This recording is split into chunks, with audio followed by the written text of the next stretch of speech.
Assalamualaikum warahmatullahi wabarakatuh. Perkenalkan, saya Ayuni Widal Putri dengan NIM 17042053. Nah, di sini saya akan mempresentasikan mata kuliah Ekonomi Politik yang berjudul Ekonomi Politik Globalisasi, Peluang dan Tantangan bagi Indonesia.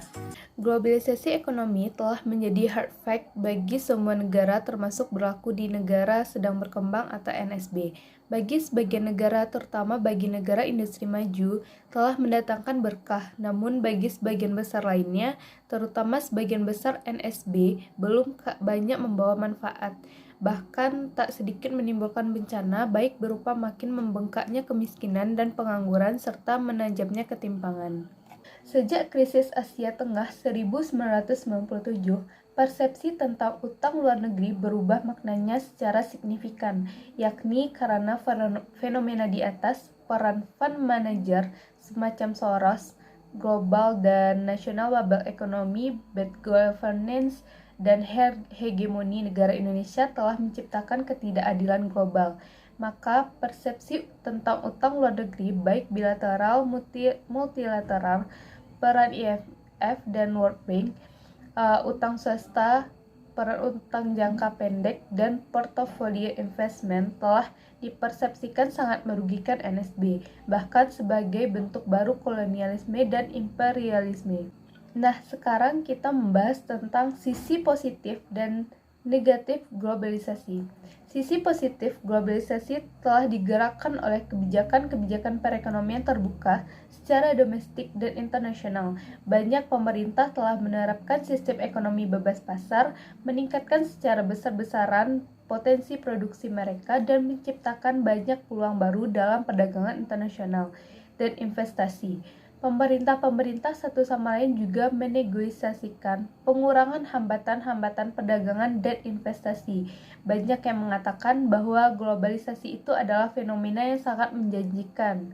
Ekspansi perdagangan internasional boleh dikatakan menawarkan banyak peluang, termasuk kepada yang paling miskin sekalipun, untuk memperbaiki keberuntungan ekonomi mereka. Nah, selanjutnya yaitu sisi negatif globalisasi. Tetapi, globalisasi juga berdampak tak nyaman. Kebijakan yang buruk dapat menelantarkan suatu negara atau sebagian besar penduduk suatu negara yang berada di pinggiran perekonomian dunia atau periphery capitalism. Ada kecemasan bahwa globalisasi akan semakin meningkatkan pengaruh perusahaan-perusahaan raksasa mancanegara terhadap kehidupan masyarakat. Karena itu, perlu dicari cara untuk mendapatkan manfaat globalisasi. Tampaknya peranan kuncinya berada di tangan pemerintah, misalnya dalam sikap keberpihakan terhadap tenaga kerja serta UKM. Nah, selanjutnya itu kewaspadaan terhadap globalisasi. Kita menyambut isu globalisasi tak perlu dengan mengobarkan kemarahan terhadap Barat yang unggul dalam segala hal. Lebih baik kita sambut globalisasi dengan penuh kecerdasan dan sikap kritis.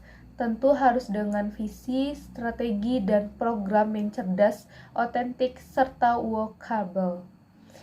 Kita bisa melakukan benchmarking seperti Jepang pasca restorasi Meiji, di mana segala yang positif dari Barat diserap seperti iptek, manajemen, cara kerja, dan seterusnya.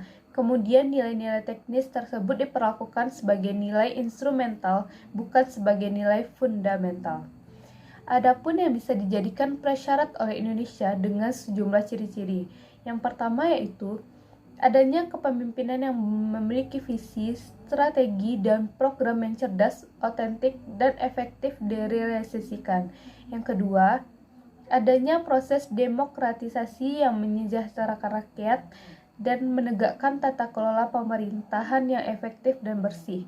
Yang ketiga yaitu resource-based economic development. Keempat yaitu kemampuan mereaktualisasikan nilai-nilai agama, tradisi, dan nilai lokal bersamaan dengan proses akselerasi industrialisasinya. Nah, kesimpulan yang dapat kita ambil yaitu ada dua dimensi penting mengenai pembangunan negara dan bangsa menghadapi isu globalisasi dalam konteks pembangunan politik. Yang pertama, berkurangnya otonomi negara sebagai instrumen yang bertugas mengatur kegiatan ekonomi.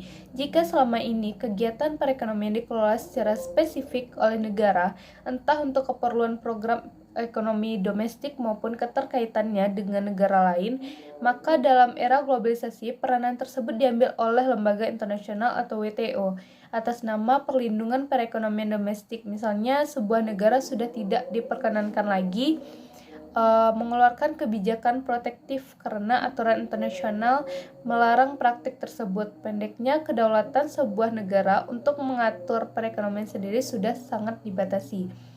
Nah, yang kedua yaitu sebagai akibat pudarnya peran negara dalam kegiatan ekonomi. Dengan sendirinya, suatu negara dituntut untuk segera mentransformasikan sistem politiknya menuju ke arah demokrasi. Proses ini merupakan sebuah keniscayaan karena sistem politik sentralitis atau otoriter cenderung akan memonopoli seluruh sumber daya publik, termasuk bidang ekonomi. Dengan pendekatan ini, menjadi tidak mungkin untuk menjalankan program liberalisasi ekonomi, sementara sistem politiknya dikelola secara rigid atau tertutup.